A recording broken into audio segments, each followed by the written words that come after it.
এখন আমরা যাচ্ছি ডুয়ার্সের একদম একটা অফবিট গন্তব্যের দিকে। সেটা হচ্ছে ভুটান ঘাট। আর কাঞ্চনকন্যা এক্সপ্রেসের জানলা দিয়ে ডুয়ার্স দেখার যে অভিজ্ঞতা, সেটা তো কখনোই ভোলার নয়। তাই একটু ভিডিওতে আপনারাও আমার সাথে সাথে থাকুন। যে ডুয়ার্সের যে সৌন্দর্য, সেটা মোটামুটি শুরু হয়ে যায় শিলিগুড়ির পরের স্টেশনগুলো থেকেই। খুব সুন্দর সুন্দর কিছু স্টেশন আমরা পেরিয়ে আসি কাঞ্চনকন্যা এক্সপ্রেসের মাধ্যমে। আর তার সাথে এইরকম একটা প্রাকৃতিক দৃশ্য, চারিদিকে চা বাগানের মাঝখান দিয়ে ট্রেন ছুটে যাচ্ছে, তার সাথে সাথে দূরে পাহাড়, অসংখ্য ছোট বড় নদী ঝোড়া পেরিয়ে আমরা আজকে আমাদের গন্তব্য হচ্ছে আলিপুরদুয়ার জংশন।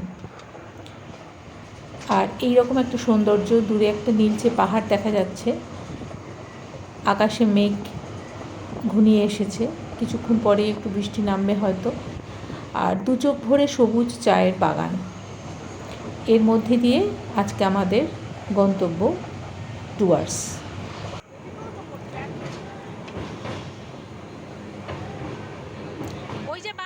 এই যে জায়গাটা দেখা যাচ্ছে সেটা হচ্ছে পানঝোড়া। ট্রেন থেকে খুব সুন্দর দেখা যায় জায়গাটা। এখানে আগে থাকার ব্যবস্থা ছিল না, কিন্তু বর্তমানে এখানে থাকার ব্যবস্থা হয়েছে। আর দূরে তো চা গাছের সারি দেখতেই পাচ্ছেন। কাঞ্চনকন্যা এক্সপ্রেসে চড়ে বসলে মোটামুটি আপনারা শিলিগুড়ির পর থেকে পুরো ডুয়ার্সের যে সৌন্দর্য, সেটা অনেকটা হলেও দেখে নিতে পারবেন। সেই কারণেই আমার বারবার এই ট্রেনটাতে করে চেপে ডুয়ার্সের দিকে যাওয়া। আর সত্যি ট্রেনটার রুটটা এতটাই ভালো যে পাহাড়, জঙ্গল, চা বাগান, নদী সমস্ত কিছু বসেই আপনি জানলার ধারে বসেই সমস্ত কিছু দেখতে পারবেন। এই রকম একটা দৃশ্য করে আমরা আলিপুরদুয়ার জংশন পৌঁছেছিলাম। আর তারপর একটা অটো ঠিক করে আমরা বেরিয়ে পড়েছিলাম আমাদের গন্তব্য ভুটান ঘাটের উদ্দেশ্যে। তা ভুটান ঘাট থেকে আজকে আমাদের দ্বিতীয় দিনের যাত্রা। দ্বিতীয় দিনের যাত্রায় আমরা মূলত প্রায় 4টে চা বাগান আমরা দেখব। আর এটা হচ্ছে সেই যাওয়ার পথ। দুদিকেই ঘন জঙ্গল, একদিকে সেগুন গাছের জঙ্গল বাঁদিকে, আর এক দিকটাও ঘন জঙ্গল, জঙ্গলের মাঝখান দিয়ে রাস্তা। আর এই রাস্তা করে এসে আমরা পৌঁছলাম তুরতুরি চা বাগান। এটা হচ্ছে তুরতুরি খণ্ড পুরো এলাকাটা। আর তার নাম অনুসারেই এই চা বাগানের নাম হচ্ছে তুরতুরি চা বাগান। একটা অফবিট চা বাগান একদম। এদিকে অনেকগুলো চায়ের বাগান আছে, তার মধ্যে আমরা একটু ফাঁকা ফাঁকা যে চায়ের বাগানগুলো, মানে একটু টুরিস্টদের যেখানে সংখ্যা একটু কম, বা অনেকেই হয়তো এই চা বাগানের নামগুলো ডুয়ার্সে জানেন না, সেই ধরনের যে চা বাগানগুলো, সেইগুলোতে আমরা একটু যাব আজকে, আপনাদেরকেও দেখাবো। তা সেটা হচ্ছে তুরতুরি চা বাগান। এটা আজকের ওয়েদার ভীষণ সুন্দর। আমরা এখানে পৌঁছেছি 10 তারিখ, 10ই এপ্রিল। আর এই যে ট্যুরটা আমরা, মানে ডে ট্যুর যেটা আমরা ঠিক করেছি, সেটা হচ্ছে 11 তারিখ। চা বাগানটাও খুব বড়, আর দুপাশের চা বাগানের মাঝখান দিয়ে কালো পিচের রাস্তা চলে গেছে। এটা মানে আরও সুন্দর আর কি একটা দৃশ্য। আর এই রাস্তাটা খুব ফাঁকা, একদম ফাঁকা, শুধু কয়েকটা গাড়ি যায় আর চা বাগানের লোকজনরা সাইকেল নিয়ে যাতায়াত করে। এই যে রাস্তাটা চলে এসেছে, এটা তুরতুরি চা বাগানের থেকে মধ্যে দিয়েই রাস্তাটা এসে পৌঁছেছে রায়ডাক চা বাগান। এটা হচ্ছে রায়ডাক টি গার্ডেন। আজকে যেহেতু ছুটির দিন, সেহেতু চা বাগানের শ্রমিকরা চা তুলছে না, ফাঁকা চায়ের বাগান।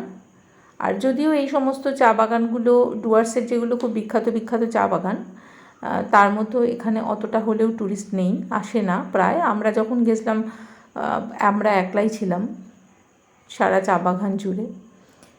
তা এটা হচ্ছে রায়ডাক চা বাগান।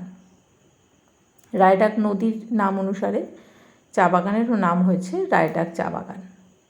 এখানে একটু নেবে মোটামুটি একটু ফটো সেশন চলছে সবারই।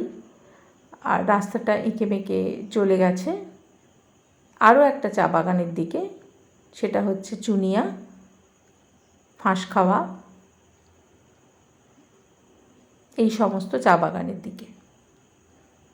তাই রায়ডাক দেখে নিয়ে আমরা এগিয়ে যাচ্ছি হাতিপোতার দিকে। এটা হাতিপোতা যাওয়ার রাস্তা, রায়ডাক থেকে সোজা বেরিয়ে যাওয়া যায়, কিন্তু তার আগে আমরা ফাঁসখাওয়া হয়ে সেখান থেকে চুনিয়া আর ফাঁসখাওয়া চা বাগান দেখে আমরা সোজা চলে যাব হাতিপোতা। আর হাতিপোতা হয়ে আমরা চলে আসব ভুটান ঘাট আমাদের আস্তানায়। এটা হচ্ছে ফাঁসখাওয়া চা বাগান। দূরে নীলচে পাহাড় দেখা যাচ্ছে ডুয়ার্সের, আর এই চা বাগানটা হচ্ছে ফাঁসখাওয়া। আমরা এদিন ঘোরার জন্য একটা টোটো ঠিক করেছিলাম। টোটো ইচ্ছাকৃতই ঠিক করেছিলাম, কারণ চারপাশের পরিবেশটা একটু দেখতে দেখতে যাব বলে, ধীরে সুস্থে। আর এখানে এসে তো সময় যেন থমকে যায়, কোনো তাড়াহুড়ো নেই, খুব ধীরে সুস্থে প্রকৃতিকে উপভোগ করতে করতে প্রকৃতির মধ্যে দিয়ে এগিয়ে যাওয়া।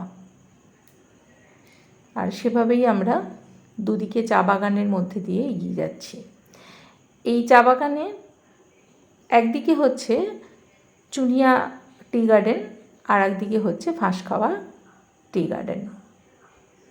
এটা যেটা দেখছেন এটা হচ্ছে চুনিয়া চা বাগান, আর ডান দিকে যেটা সেটা হচ্ছে ফাঁসখাওয়া। ফাঁসখাওয়া জায়গাটাও খুব সুন্দর, খুবই সুন্দর একটা জায়গা। এখানেও একটা টি গার্ডেনের থাকার জায়গা আছে, তাদের একটা বাংলো আছে। এটা হচ্ছে ফাঁসখাওয়া ডান দিকে। আর কিছু কিছু সময় অন্তর অন্তর চা বাগানের মধ্যে দিয়ে রাস্তা চলে গেছে। এটা হচ্ছে ফাঁসখাওয়া নদী। এটা ফেরার পথে আমরা ফাঁসখাওয়া টি গার্ডেন থেকে দেখে এই নদীর যে শুকনো যে রিভার বেডটা, তার উপর আমরা এসে দাঁড়িয়েছি। এখন একদম জল নেই নদীতে, বর্ষাকালে পুরো রিভার বেডটা ভরে যায়। এখন শুধু সাদা সাদা নুড়ি ছড়িয়ে রয়েছে, আর দূরে নীলচে পাহাড় দেখা যাচ্ছে। অদ্ভুত সুন্দর একটা নিস্তব্ধতা। এখানে কোনো গাড়ি ঘোড়ার ভিড় নেই, কোনো ট্যুরিস্টের চাপ নেই।